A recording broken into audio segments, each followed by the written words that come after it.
Coming up on Nebraska Stories, a defining moment in women's volleyball. An outfit for every occasion.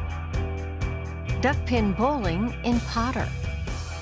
And the ancestral corn of the Pawnee takes root again in Nebraska.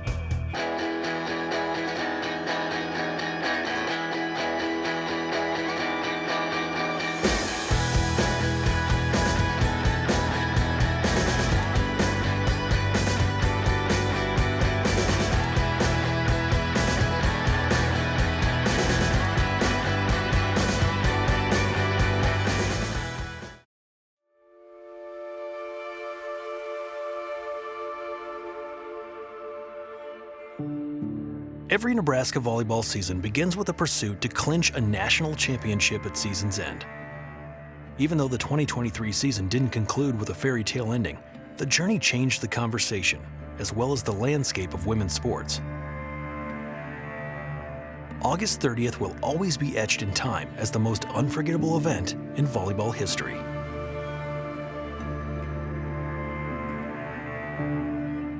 The Memorial Stadium match put not only Nebraska volleyball on the map, but it put volleyball as a women's sport on the map. It's still hard to put into words what that happened that night. I mean, it was almost mystical in a way. People in other countries were watching Volleyball in Nebraska Day saying that's the most amazing volleyball thing that has ever happened in the world. I think little kids that see volleyball being played on this level will really inspire them to keep wanting to stay in the sport and get to the next level, to be in opportunities like that. Riley picks out Murray on the back row. All the aspects of the media stuff and the people, everybody coming just to watch one volleyball match is so special for Nebraska and for the sport of volleyball, and I think it's going to continue to help our sport grow. It's awesome. That was so surreal for me to see as a former player. I credit certainly John Cook for building and growing the sport in Lincoln. His program is tremendous. But I credit that community. I was blown away by that support that those women received. That was tremendous. That was such a great start to the season because it caught the attention of every fan base across America. I think it was a defining moment in the history of women's sports. It has elevated the sport of women's volleyball, it's created an interest, and it's been not just in Nebraska, it's been across the country. It was a magical moment that people still have not forgotten about. With 4 freshmen starting and no seniors on the team, the Huskers rode a wave of momentum to win 27 consecutive matches. Winning the program's 4th Big Ten title and locking down the #1 seed in the NCAA tournament.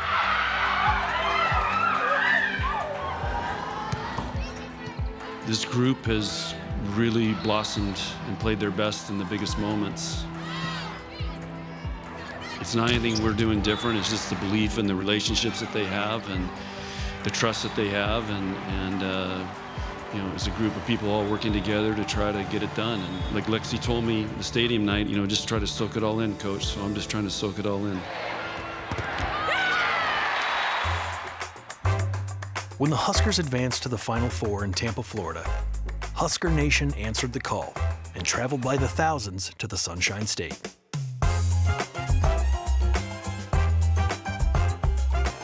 I think it's crazy because you never understand how many fans until you're all together. I've never seen anything like it except for in Lincoln. So it's essentially like bringing Lincoln, Nebraska to Tampa, Florida. Amazing. It's great. You just say hi to everybody, you know, whether you know them or not. Of course, most people you don't. The game of volleyball, the way it's just becoming more popular. It's an up-and-coming sport, and I just think it's great for girls' sports in general. They have a huge fan base, and I'm so excited for all the girls, but also growing up little girls and the volleyball players in Nebraska and across the nation, because it's a sport that should be celebrated. 1.7 million viewers tuned into ABC for the national championship between Texas and Nebraska, marking the highest television audience for a college volleyball match in history. To be part of such a historical moment for this sport is incredible. And when we're all in it together and driving this positive momentum forward, it's good for the sport. It's good for all of our networks, but most importantly, it pays tribute to, the athletes and the people that are on the court every day working towards something so great.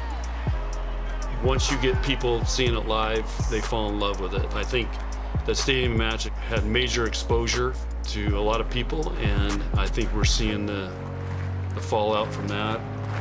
I just think that day in Memorial Stadium, it kind of showed that and showed the team we are and how much we love playing together. And ever since then, I feel like it's just grown so much.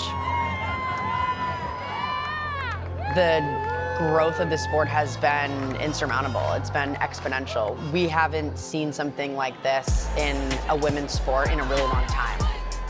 It's well-deserved. I feel like a lot of people have been late to the party because if you've been around the sport, you know how great it is and you know how incredible these women are.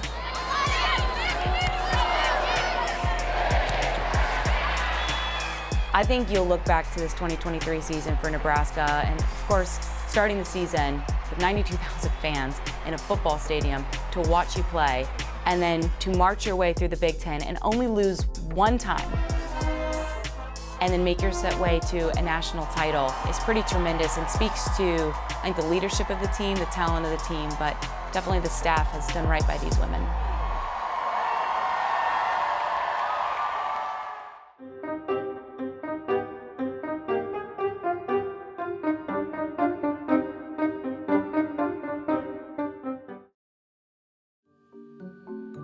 Inside Nebraska Wesleyan's Elder Theater Center, actually underneath, is a whimsical wardrobe wonderland.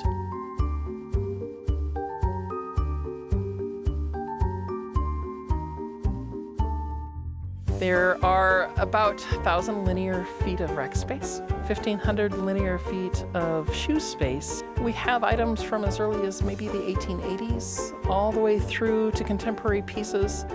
We have maybe over 70,000 pieces. We don't know for sure. We don't have them inventoried. We specialize in vintage clothing, which allows our theatrical productions to be true to the time era, but it also allows students to learn about fashion and costuming based on real pieces. So in this aisle, we keep things that are like anything fantastical, including a traditional mermaid skirt, and then we also have a mermaid tail made of blonde wigs. We have vintage Wesleyan, lots of vintage Wesleyan clothes, including Wesleyan Letterman jackets and 1940s Wesleyan gymnastics uniforms. Almost any animal you could think of.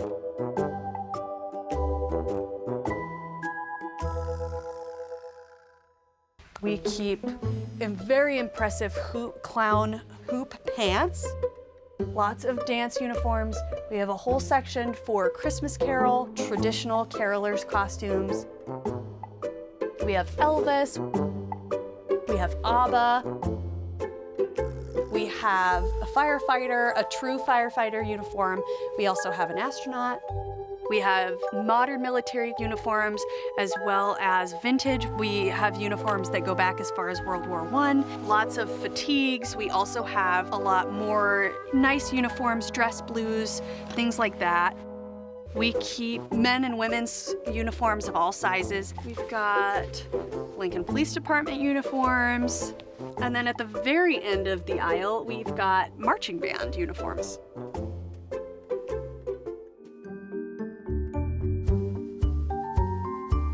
We also have items that have been donated from a member of the press corps for Eleanor Roosevelt, from Miss Nebraska from the early 1950s. The story goes that when I met her, she had partied with Elvis.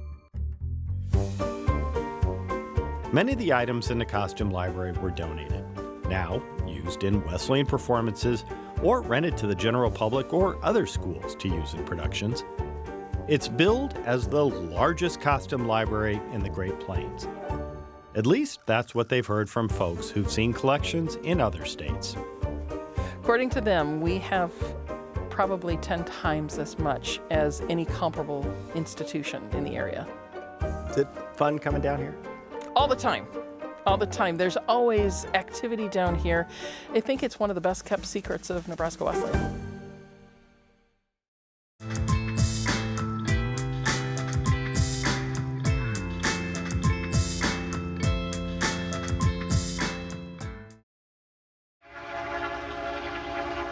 The people in the village of Potter say they can tell the strength of America's economy by how often the trains roll by town.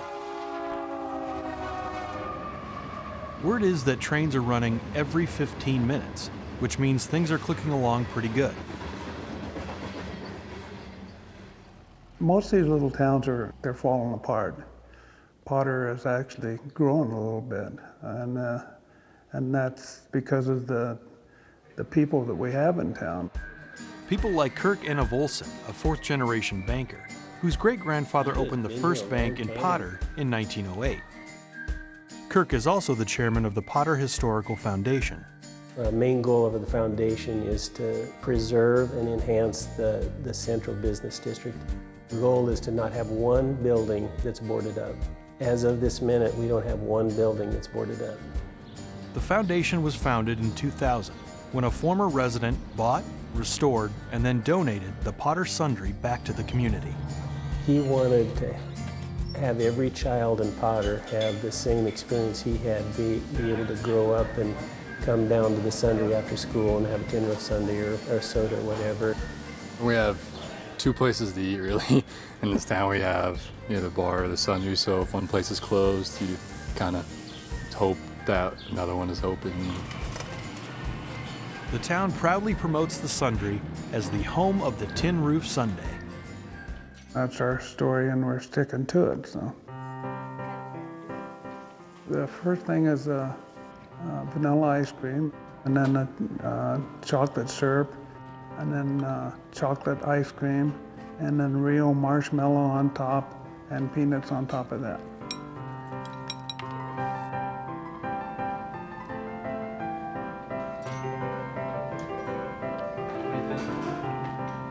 Pretty tasty.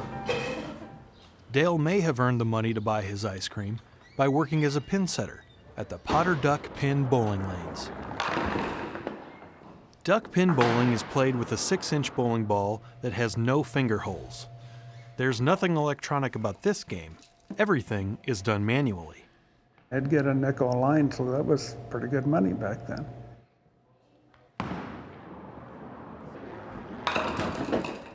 Four guys were bowling on that line, they would get 20 cents during the whole game. So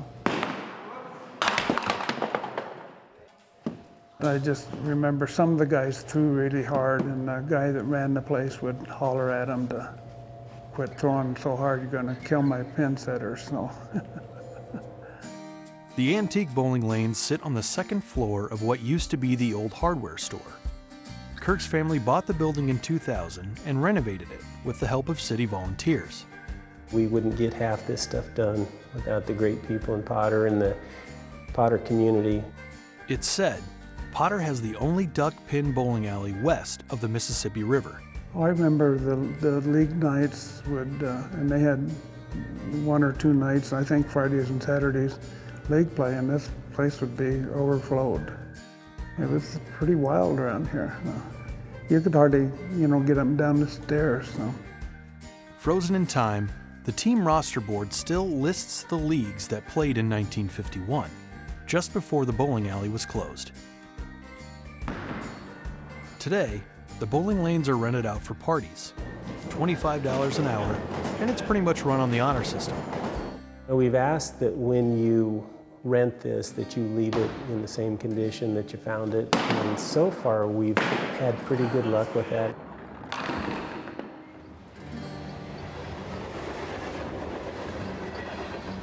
As long as trains are rolling by, it appears the village of Potter will continue to thrive.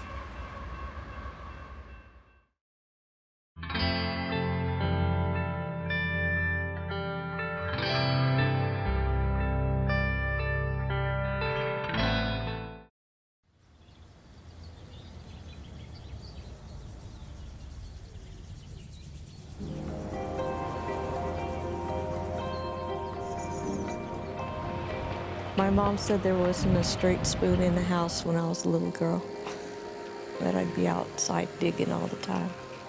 I've been growing plants, it seems like all my life. The flowers that I use, they're still the same flowers that I was growing when I was a teenager. Everywhere I moved, I kept the seeds and kept growing them and kept collecting them. My people, the Akitaru, the Pawnee, didn't always live in Oklahoma. Our homeland was in the land that later became Nebraska.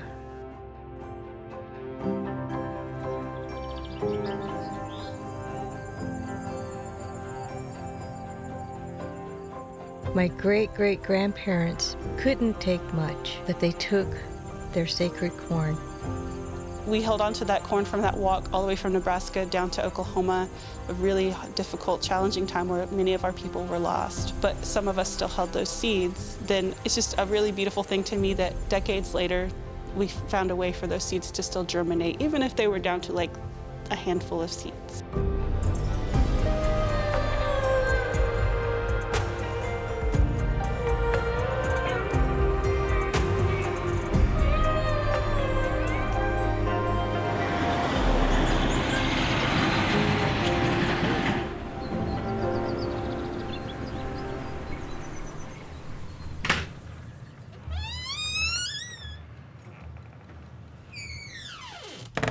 I like this one.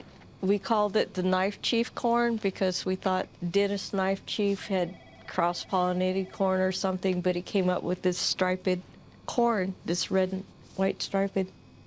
And about 6 feet down, they found the buffalo skull. Well, the buffalo hadn't been there since 1863, and inside the buffalo skull was that seed.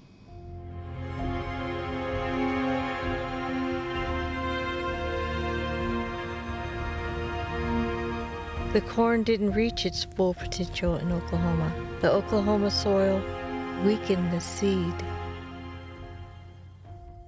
So our Pawnee put the seeds away.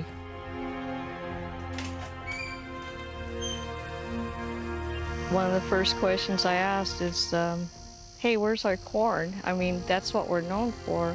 It took a long while to answer that question. Our culture committee, our chiefs, asked families, and they would produce what they had, and some of it we couldn't get to grow because it was stored so poorly. But some were kept in bundles, and there'd only be 20 seeds in there.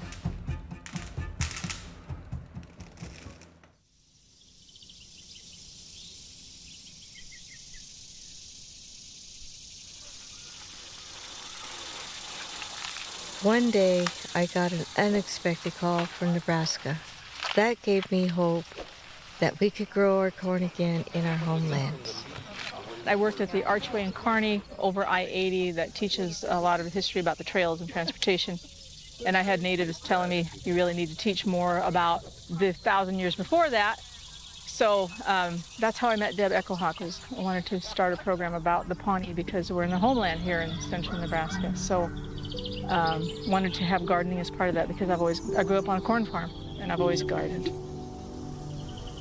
She sent me just 25 seeds in 2004, the first year, and I planted them like we do. We plant corn in late April here in Nebraska, so I went out and did that, and I was all excited, and it all rotted in the ground.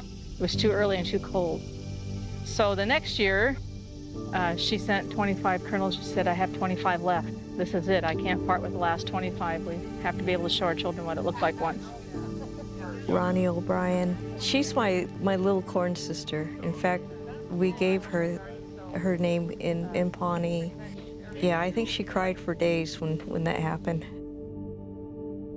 We talk almost daily and sometimes several times a day. Other Nebraska farmers wanted to plant Pawnee corn too. One was Dale Fite, a man that I would later call friend. We wouldn't be here if it wouldn't have been for the Pawnee helping my family. When they homesteaded just a mile south of here in 1869, there was a Pawnee encampment another mile south of them. It was the Pawnee, and they ended up, trading food and things with them, and it's evolved into a love affair, and like I say, in a very spiritual way. It's become, the connection with the Pawnee people.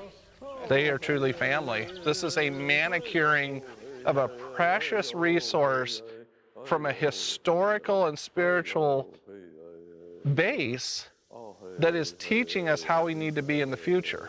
It is teaching the next generations.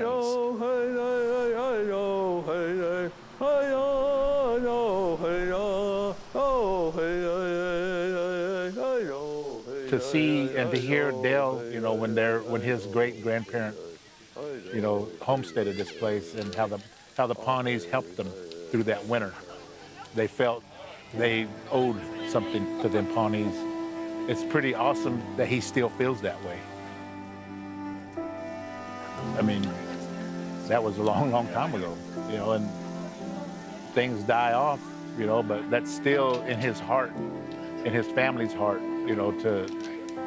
to recognize that. That really tells me a lot about him and his family, that they're really good people. Yeah, so it really makes a nice drink, and you don't have to heat it, just infuse it. Each fall we travel to Nebraska to pick and prepare corn for our ceremonies and to restore our traditional diet. There's always a feeling for me when I am here with this land of being home, which in a sense, maybe I feel a little bit silly to say because I've never lived here, but it's true.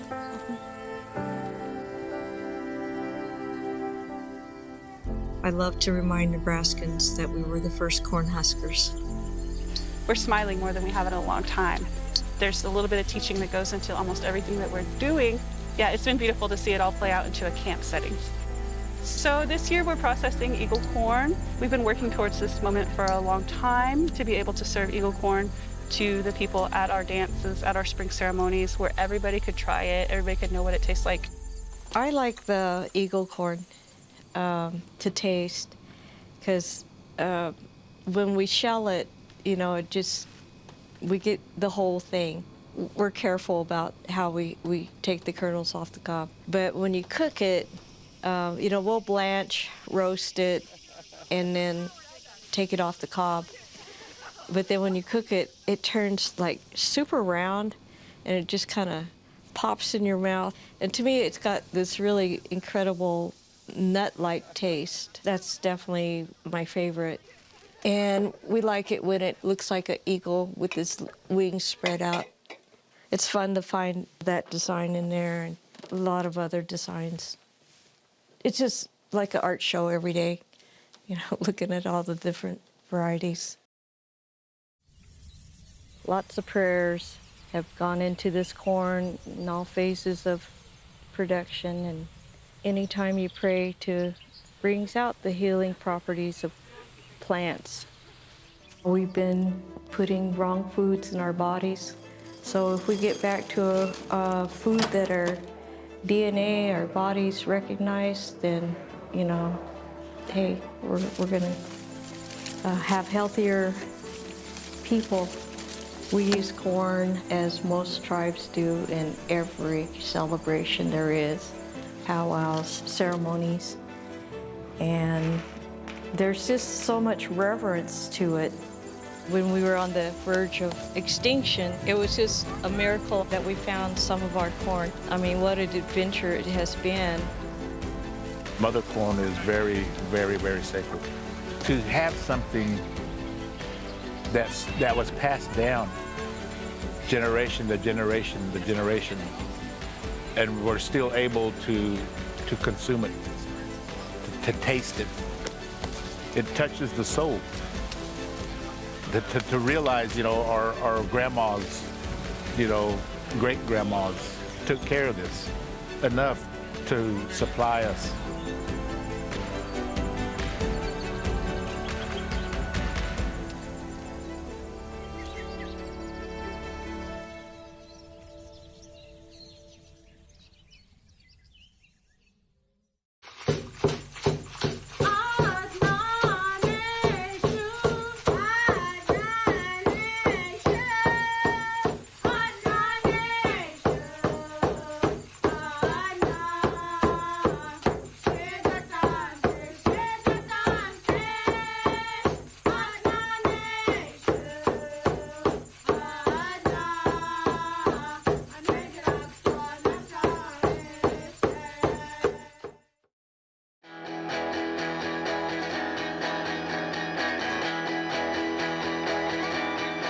watch more Nebraska Stories on our website, Facebook, and YouTube.